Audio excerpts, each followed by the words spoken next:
ക്രൂശിക്കപ്പെട്ട ക്രിസ്തുവിനെ പ്രസംഗിക്കുന്നു. ദൈവ തിരുനാമത്തിന് മഹത്വം ഉണ്ടാകട്ടെ. യിരെമ്യാ പ്രവാചകൻ്റെ പുസ്തകം 3-ാം അധ്യായം 12 മുതലുള്ളതായ ചില വാക്യങ്ങൾ നമുക്ക് വായിക്കാം. യിരെമ്യാ പ്രവാചകൻ്റെ പുസ്തകം 3-ാം അധ്യായം 12 മുതലുള്ളതായ വാക്യങ്ങൾ. നീ ചെന്ന് വടക്കോട്ട് നോക്കി ഈ വചനങ്ങളെ വിളിച്ചു പറയുക, വിശ്വാസത്യാഗിനിയായ ഇസ്രായേലേ മടങ്ങി വരിക എന്ന് യഹോവയുടെ അരുളപ്പാട്. വിശ്വാസത്യാഗിനിയായ ഇസ്രായേലേ മടങ്ങി വരിക എന്ന് യഹോവയുടെ അരുളപ്പാട്. ഞാൻ നിങ്ങളോട് കോപം കാണിക്കുകയില്ല, ഞാൻ കരുണയുള്ളവൻ, എന്നേക്കും കോപം സംഗ്രഹിക്കുകയുമില്ല എന്ന് യഹോവയുടെ അരുളപ്പാട്. ചേർന്ന് വായിക്കുമ്പോൾ കാണാം, നിന്റെ അകൃത്യം സമ്മതിക്കുക മാത്രം ചെയ്യുക എന്ന് യഹോവയുടെ അരുളപ്പാട്. വിശ്വാസത്യാഗികളായ മക്കളെ മടങ്ങി വരുവീൻ എന്ന് യഹോവയുടെ അരുളപ്പാട്.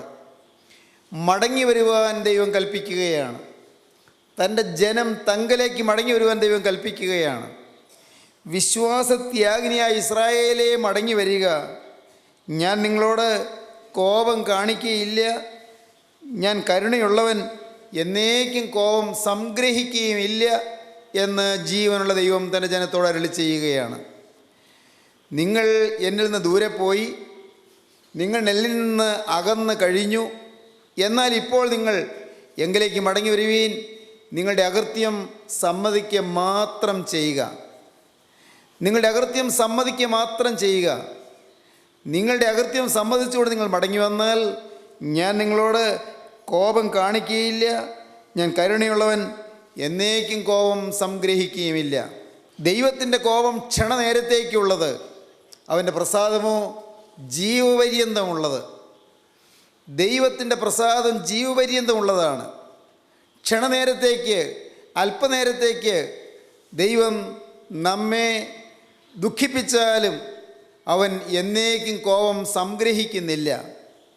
നാം വായിക്കുന്നു, ഒന്നു മാത്രം നീ ചെയ്യുക, നീ നിൻ്റെ അകൃത്യം സമ്മതിച്ചുകൊണ്ട് എങ്കിലേക്ക് മടങ്ങി വരിക. നാം ചിന്തിച്ചു വരുന്ന വിഷയം അബ്രഹാമിൻ്റെ ജീവിതത്തിൻ്റെ കാൽച്ചുവടുകളാണ്. അബ്രഹാമിൻ്റെ ജീവിതത്തിൻ്റെ ചുവടുവെപ്പുകളാണ്. വിശ്വാസികളുടെ പിതാവായ അബ്രഹാമിന് തെറ്റ് പറ്റിയതായിട്ടാണ് ഉൽപ്പത്തി പുസ്തകം 12-ാം അധ്യായത്തിൽ നാം കണ്ടത്. 12-ാം അധ്യായത്തിൽ അബ്രഹാം ദൈവത്തിൻ്റെ വചനം കേട്ട് പുറപ്പെട്ടു. എങ്കിലും തൽക്കാലത്തേക്ക് ക്ഷാമം വന്നപ്പോൾ അബ്രഹാം ദൈവത്തിൻ്റെ വഴി വിട്ട് ഈജിപ്തിലേക്ക്, മിസ്രയീമിലേക്ക് ഇറങ്ങിപ്പോയി. എന്നാൽ 13-ാം അധ്യായം തുടങ്ങുമ്പോൾ നാം വായിക്കുന്നു, അബ്രഹാം ഈജിപ്തിൽ നിന്ന് തിരികെ പോന്നുവെന്ന്, മടങ്ങിപ്പോന്നുവെന്ന്, ശരിയായ വഴിയിലേക്ക് തിരികെ വന്നു എന്ന്. ഉൽപ്പത്തി 13-ാം അധ്യായം 1-ാം വാക്യം നമുക്ക് വായിക്കാം. ഇങ്ങനെ അബ്രാമും ഭാര്യയും അവനുള്ളതൊക്കെയും അവനോടുകൂടെ ലോത്തും മിസ്രൈമിൽ നിന്ന് പുറപ്പെട്ട് തെക്കേ ദേശത്ത് വന്നു. എല്ലാവരും, അങ്ങോട്ട് പോയവർ എല്ലാവരും അവിടെ നിന്ന് മടങ്ങിപ്പോന്നു. ഇന്ന് പ്രിയപ്പെട്ടവരെ, നമ്മുടെ ജീവിതത്തിൽ ഒരു മടങ്ങി വരവിൻ്റെ ദിവസമായി തീരട്ടെ.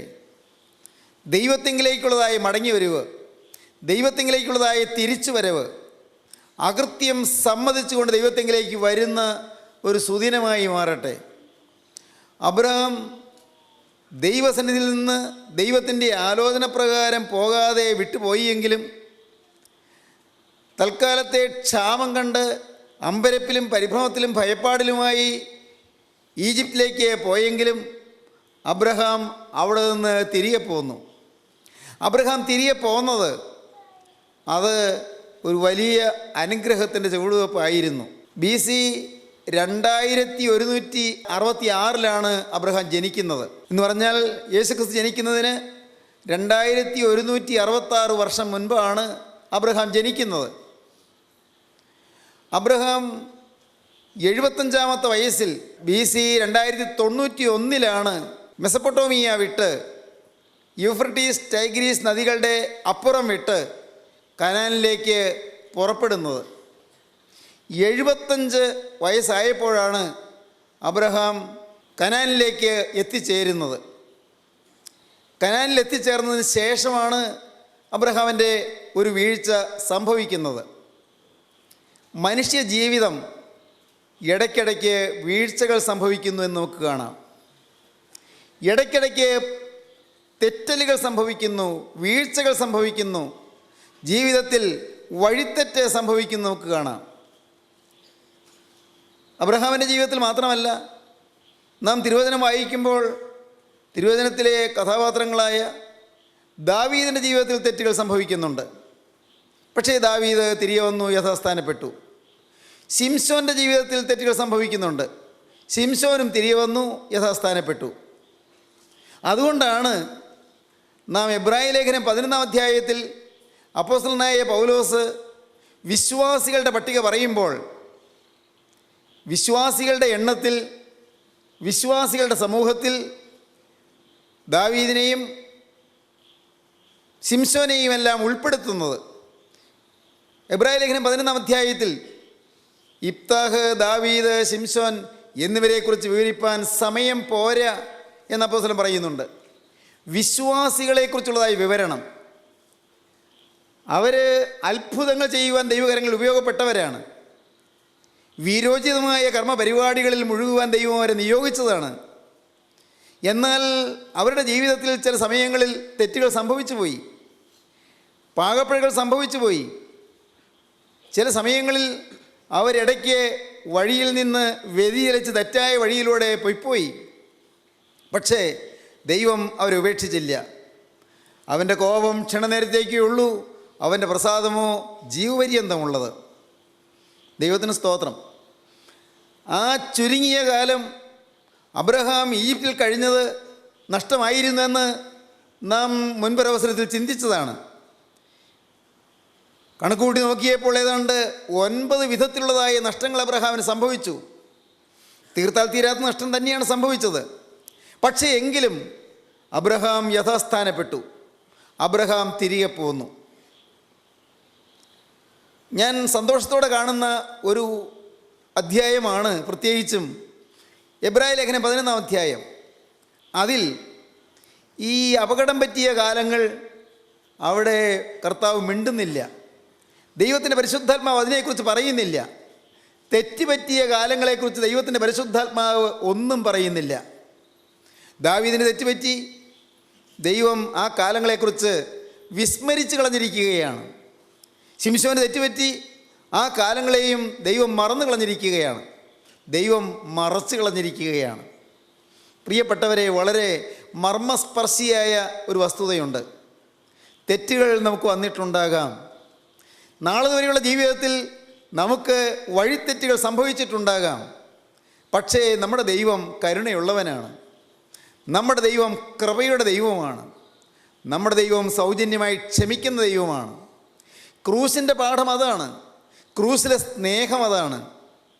എല്ലാം ക്ഷമിക്കുന്ന സ്നേഹം, എല്ലാം പൊറുക്കുന്ന സ്നേഹം, എല്ലാ അകൃത്യങ്ങളും കണക്കിടാത്തതായ സ്നേഹം, അകൃത്യങ്ങളൊക്കെയും മറന്നു കളയുന്നതായ സ്നേഹം, പാപങ്ങളൊക്കെയും മറച്ചു പിടിക്കുന്നതായ സ്നേഹം, അതാണ് കുരിശിലെ സ്നേഹം.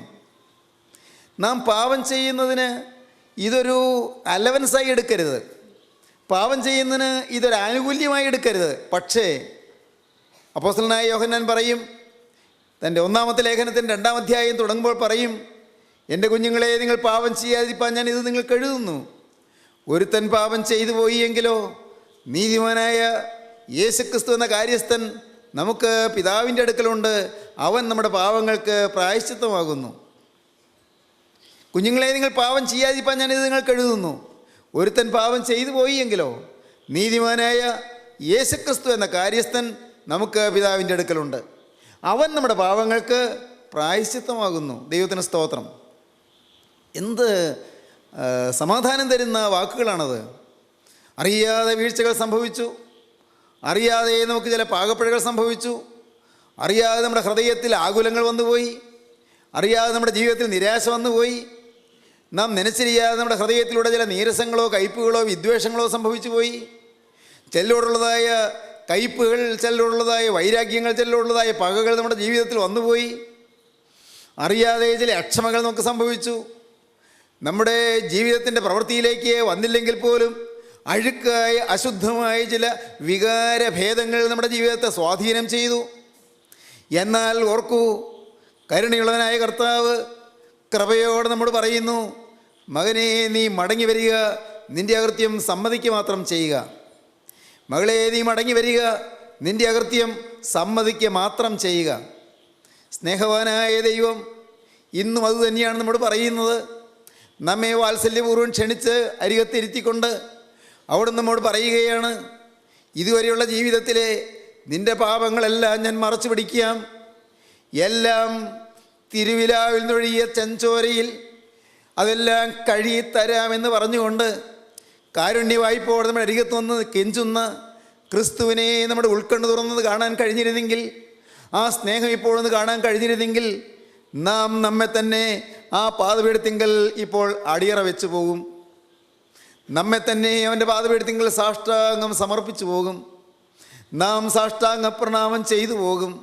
അകൃത്യങ്ങളെല്ലാം മറച്ചു തരുന്നതായ ആ സ്നേഹം, പിതാവേ ഇവർ ചെയ്യുന്നത് ഇന്നത് എന്നിവരറിയായാൽ ഇവരോട് ക്ഷമിക്കണമേ എന്ന് പ്രാർത്ഥിക്കുന്നതായ ആ സ്നേഹം, ആ സ്നേഹമാണ് കുരിശിൻ്റെ അത്യുദാത്ത മാതൃക. ആ സ്നേഹത്തിലേക്കാണ് ഓരോ പ്രാവശ്യവും തിരുവചനം കേൾക്കുമ്പോൾ കർത്താവ് നമ്മെ വാത്സല്യത്തോട് ക്ഷണിച്ച് ചേർക്കുന്നത്. ദാവീദും ശിംശോനുമെല്ലാം മാരകമായ പാപങ്ങളിൽ കുടുങ്ങിയവരാണ്, വളരെ മാരകമായ പാപങ്ങളിലാണ് വീണത്. എന്നാൽ അതിനെക്കുറിച്ചൊന്നും പുതിയ നിയമത്തിലേക്ക് വരുമ്പോൾ ആ പരിശുദ്ധാത്മാവ് രേഖപ്പെടുത്തുന്നില്ല. ഇങ്ങനെയെല്ലാം ജീവിച്ചവരാണെങ്കിലും അത് പുറത്തിരിക്കുകയാണെന്ന് പോലും ദൈവാത്മാവ് പറയുന്നില്ല. അതിനെക്കുറിച്ചെല്ലാം പരിശുദ്ധാത്മാവ് മറച്ചുകൊണ്ട് അവർ ദൈവസന്നിധിയിൽ വീര്യം പ്രവർത്തിച്ചുവെന്നും അവർ അത്ഭുതങ്ങൾ നടത്തിയെന്നുമെല്ലാമാണ് അപ്പോസ്തലൻ അവിടെ രേഖപ്പെടുത്തുന്നത്.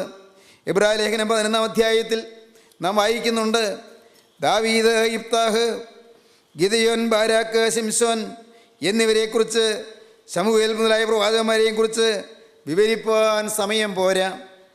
എബ്രായ ലേഖനം 11-ാം അധ്യായം 32-ാം വാക്യം മുതൽ ഗിദെയോൻ, ബാരാക്ക്, ശിംശോൻ, യിഫ്താഹ്, ദാവീദ് എന്നിവരെയും ശമൂവേൽ മുതലായ പ്രവാചകന്മാരെയും കുറിച്ച് വിവരിപ്പാൻ സമയം പോരാ. വിശ്വാസത്താൽ അവർ രാജ്യങ്ങളെ അടക്കി, നീതി നടത്തി, വാഗ്ദത്തം പ്രാപിച്ചു, സിംഹങ്ങളുടെ വായ അടച്ചു, തീയുടെ ബലം കെടുത്തു, വാളിൻ്റെ വായ്ക്ക് തെറ്റി, ബലഹീനതയിൽ ശക്തി പ്രാപിച്ചു, യുദ്ധത്തിൽ വീരന്മാരായി തീർന്നു, അന്യന്മാരുടെ സൈന്യങ്ങളെ ഓടിച്ചു. സ്ത്രീകൾക്ക് തങ്ങളുടെ മരിച്ചവരെ ഉയർത്തെഴുന്നേൽപ്പിനാൽ തിരികെ കിട്ടി, മറ്റു ചിലർ ഏറ്റവും നല്ലൊരു ഉയർത്തെഴുന്നേൽപ്പ് ലഭിക്കേണ്ടതിന് ഉദ്ധാരണം കൈക്കൊള്ളാതെ ഭേദ്യമേറ്റു. ദൈവത്തിന് സ്തോത്രം. അവരുടെ ജീവിതത്തിൻ്റെ പാകപ്പിഴകൾ പരിശുദ്ധാത്മാവ് ചൂണ്ടിക്കാണിക്കുന്നില്ല. എന്നാൽ നേരെ മറിച്ച് അവർ വിശ്വാസത്താൽ നേടിയെടുത്ത അനുഗ്രഹത്തിൻ്റെ വിവിധ വശങ്ങളാണ് പരിശുദ്ധാത്മാവോടെ നമ്മുടെ ശ്രദ്ധയിൽ കൊണ്ടുവരുന്നത്. അവർ വാഗ്ദത്തം പ്രാപിച്ച് ദൈവത്തിന് വേണ്ടി നിന്നത് കർത്താവ് കാണിച്ചു തരികയാണ്. എൻ്റെ പ്രിയ സ്നേഹിതരെ, നിങ്ങൾ പറയട്ടെ, നിങ്ങളുടെ ജീവിതത്തിൽ ഇതുവരെയും ഏതെല്ലാം തരത്തിലുള്ളതായ പാപങ്ങൾ വന്നെങ്കിലും, എന്തെല്ലാം കോട്ടങ്ങളും വാട്ടങ്ങളും കെടുതികളും സംഭവിച്ചെങ്കിലും, എത്ര ഘോരമായ പാതകങ്ങൾ നിങ്ങൾക്ക് വന്നെങ്കിലും, എല്ലാം ക്ഷമിച്ചും പൊറുത്തും തരുവാൻ ക്രിസ്തു സന്നദ്ധനാണ് എന്ന് ഇന്ന് നിങ്ങളും ദയവായി തിരിച്ചറിയുക. ആ സ്നേഹനിധിയായ ക്രിസ്തുവിൻ്റെ കുരിശടിയിലേക്ക് നിങ്ങളിപ്പോഴൊന്ന് വരിക. ആ കുരിശിൻ ചുവട്ടിലേക്ക് നിങ്ങൾ വരിക. ഒന്ന് മാത്രം, കർത്താവേ, എൻ്റെ അകൃത്യം ഞാൻ സമ്മതിച്ചു കൊണ്ടുവരുന്നു, എൻ്റെ പാപം ഞാൻ ഏറ്റു പറയുവാനിതാ വരുന്നു, മേലിൽ പാപത്തിലേക്ക് ഇല്ലായും തീരുമാനിച്ചുകൊണ്ട് ഞാൻ വരുന്നു, ഇനിയും പഴയ ജീവിതത്തിൻ്റെ അഴുക്ക് ചാലുകളിലേക്ക് ഇല്ലായും തീരുമാനിച്ചുകൊണ്ട് ഞാനിതാ വരുന്നു.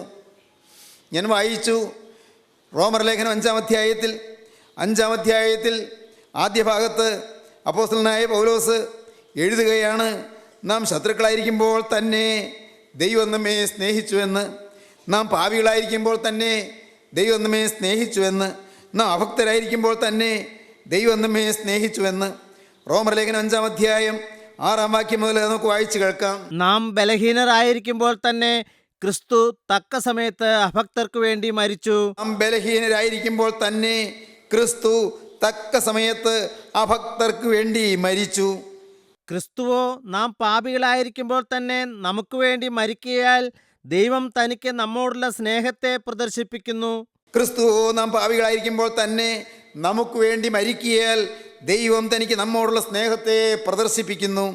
ശത്രുക്കളായിരിക്കുമ്പോൾ തന്നെ നമുക്ക് അവൻ്റെ പുത്രൻ്റെ മരണത്താൽ ദൈവത്തോട് നിരപ്പ് വന്നു എങ്കിൽ നേർന്ന ശേഷം നാം അവൻ്റെ ജീവനാൽ എത്ര അധികമായി രക്ഷിക്കപ്പെടും. എൻ്റെ ദൈവത്തിന് സ്തോത്രം. അപ്പോസ്തലൻ ധൈര്യം പകരുകയാണ്. അപ്പോസ്തലൻ്റെ വാക്കുകളിലൂടെ പരിശുദ്ധാത്മാവ് നമുക്ക് ധൈര്യം പകരുകയാണ്.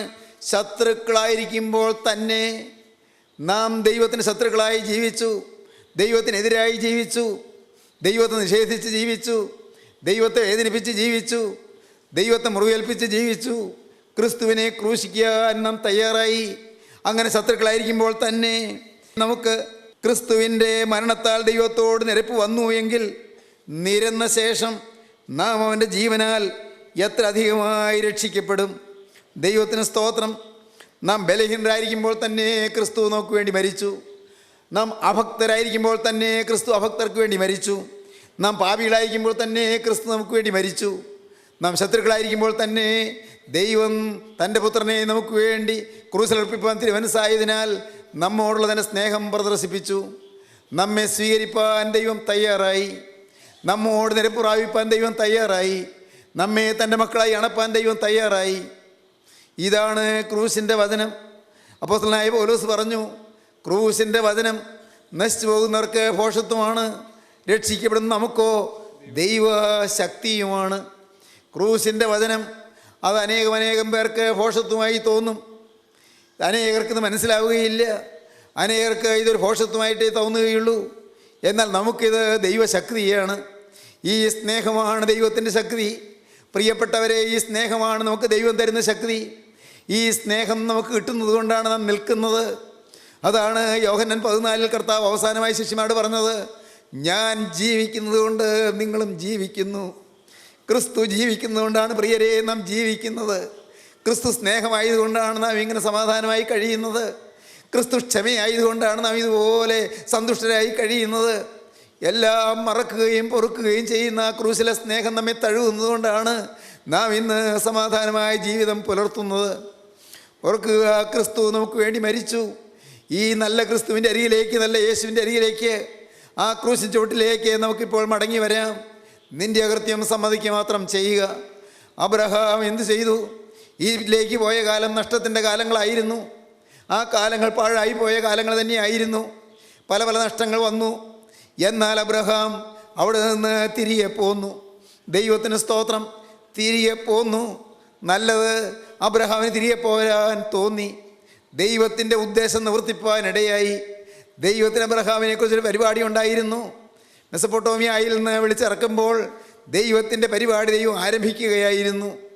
ദൈവം അബ്രഹാമിന് വെളിപ്പെട്ട്, നീ നിൻ്റെ ചാർച്ചക്കാരെയും പിതൃഭവനത്തെയും വിട്ട് പുറപ്പെട്ട് ഞാൻ നിന്നെ കാണിപ്പാൻ ദേശത്തേക്ക് പോക എന്ന് കൽപ്പിക്കുമ്പോൾ ദൈവത്തിന് വ്യക്തമായൊരു കാര്യപരിപാടി ഉണ്ടായിരുന്നു. മകനെ, നിന്നോട് പറയട്ടെ, നിന്നെ പുറപ്പെടുവിച്ചപ്പോൾ, ഒരു സമർപ്പണത്തിലേക്ക് നിന്ന് നടത്തിയപ്പോൾ, തിരുവചനത്തിൻ്റെ തിരുമുൻപാകെ നിന്നെ കൊണ്ടുവന്നപ്പോൾ ദൈവത്തിൻ്റെ പരിശുദ്ധാത്മാവിന് നിയതമായ ഒരു ലാക്കുണ്ടായിരുന്നു. വളരെ വ്യക്തമായും കൃത്യമായുമുള്ള ഒരു ഉദ്ദേശം നിന്നെക്കുറിച്ചുണ്ടായിരുന്നു. നിന്നിൽ കൂടി അനേകരെ അനുഗ്രഹിക്കാമെന്ന്, നിന്നിൽ കൂടി തലമുറകളെ അനുഗ്രഹിക്കാമെന്ന്, നിന്നിൽ നിന്നുകൊണ്ട് വൻ കാര്യങ്ങൾ നിവർത്തിക്കാമെന്ന്, നിന്നിൽ നിന്നുകൊണ്ട് അനേകർക്ക് ആശ്വാസം പകരാമെന്ന്, നിന്നിൽ നിന്നുകൊണ്ട് അനേകരെ വിശ്വാസത്തിൻ്റെ ചുവടുവെപ്പിലൂടെ നയിക്കാമെന്ന്, നിന്നിൽ നിന്നുകൊണ്ട് ചില അത്ഭുതങ്ങൾ ഈ പ്രപഞ്ചത്തിൽ സൃഷ്ടിക്കാമെന്ന് ദൈവം കണ്ടിരുന്നു. സ്വർഗത്തിലെ ദൈവത്തിൻ്റെ മുന്നറിവിലും മുൻനിർണയത്തിലും നമ്മെ ഉൾപ്പെടുത്തി. അതുകൊണ്ടാണ് ദൈവത്തിൻ്റെ വചനം കേൾക്കാനിടയായത്. അതുകൊണ്ടാണ് ജീവൻ്റെ വചനത്തിൻ്റെ തിരുമുൻപാകെ വരാൻ നമുക്ക് സാധിച്ചത്. അതുകൊണ്ടാണ് എൻ്റെ കർത്താവേ, ഞാൻ എൻ്റെ ആയുസ് നിനക്ക് തരുന്നു എന്ന് ഒരിക്കൽ സമർപ്പിക്കാൻ നമുക്ക് ഇടയായത്. എൻ്റെ ദൈവമേ, ഞാനിതാ അതിൻ്റെ വചനം കേട്ട് പുറപ്പെടുന്നുവെന്ന് ഒരിക്കൽ നമുക്ക് പറയാനിടയായത്. ഈ സ്നേഹം നമ്മെ ആകർഷിച്ചത് കൊണ്ടാണ്. ഈ കുരിശിലെ നിസ്തുല വാത്സല്യം നമ്മെ തഴുകുകയും നമ്മെ സ്വാധീനം ചെയ്യുകയും ചെയ്തത് കൊണ്ടാണ് ഒന്നിറങ്ങി പുറപ്പെടാൻ നമുക്ക് തോന്നിയത്. ഒരു സത്യമാനസാദനം നമുക്ക് കിട്ടിയത് ചരിത്രത്തിലൊരു മഹാത്ഭുതമാണ്. അനേകർക്ക് ഈ മാനസാദനം കിട്ടിയില്ല. അനേകർക്ക് ഈ സമാധാനം കിട്ടിയില്ല. അനേകർക്ക് യേശുവിനെ പരിചയപ്പെടാൻ കഴിഞ്ഞില്ല. അനേകർക്ക് ജീവിക്കുന്ന ക്രിസ്തുവിൻ്റെ അരികിലേക്ക് വന്നെത്താൻ കഴിഞ്ഞില്ല. എന്നാൽ നമുക്കോ അതിന് ഭാഗ്യം കർത്താവ് തന്നു. അതിനുള്ള സൗഭാഗ്യം ഭാഗ്യമാണ് കർത്താവ് തന്നത്. ആ ജീവൻ്റെ പരിശുദ്ധാത്മാവിൻ്റെ സൗഖ്യദായകമായ സമാധാനദായകമായ ശാന്തിദായകമായ സന്ദേശത്തിന് തിരുവൻപാകെ വരുവാൻ നമുക്ക് സാധിച്ചു. ദൈവത്തിൻ്റെ കരുണയും കൃപയുമാണ് നമ്മെ ആകർഷിച്ചത്, നമ്മെ സ്വാധീനം ചെയ്യുകയായിരുന്നു. ആകർഷിച്ചടുപ്പിച്ചു, ആകർഷിച്ച് വശീകരിച്ചു. ആ സ്നേഹം നമ്മെ വശീകരിച്ചു. ദൈവത്തിന് സ്തോത്രം. ആ സ്നേഹം നമ്മെ ഇപ്പോൾ വീണ്ടും വശീകരിക്കുകയാണ്. മകനെ, നീ തൽക്കാലം മാറിപ്പോയെങ്കിലും മടങ്ങി വരിക. യഹൂദാപുത്രിയെ മടങ്ങി വരിക. ഇസ്രായേലെ മടങ്ങി വരിക. എൻ്റെ ജനമേ മടങ്ങി വരിക. എൻ്റെ ജനമേ നിങ്ങൾ മടങ്ങി വരിക. നിന്റെ അകൃത്യം സമ്മതിക്കുക മാത്രം ചെയ്യുക. ഞാൻ എന്നേക്കും കോപം സംഗ്രഹിക്കുകയില്ല. ഞാൻ വീണ്ടും കരുണ കാണിക്കും. ഹല്ലേലൂയ. വീണ്ടും കരുണ കാണിക്കാമെന്നാണ് പറയുന്നത്. കരുണ കാണിക്കുന്ന ദൈവം, സ്നേഹത്തിൻ്റെ നിറകുടം ചൂടിയ ദൈവം, അത്ഭുതകരമായ കരുണയുടെ വാത്സല്യ വായ്പുമായി വന്ന് നിങ്ങളെ ക്ഷണിക്കുന്ന ഈ മനോഹര സമയം നിങ്ങളെ തന്നെ താഴ്ത്തുവീൻ. അവൻ്റെ കരങ്ങളിലേക്ക് നിങ്ങളെ ഏൽപ്പിപ്പീൻ.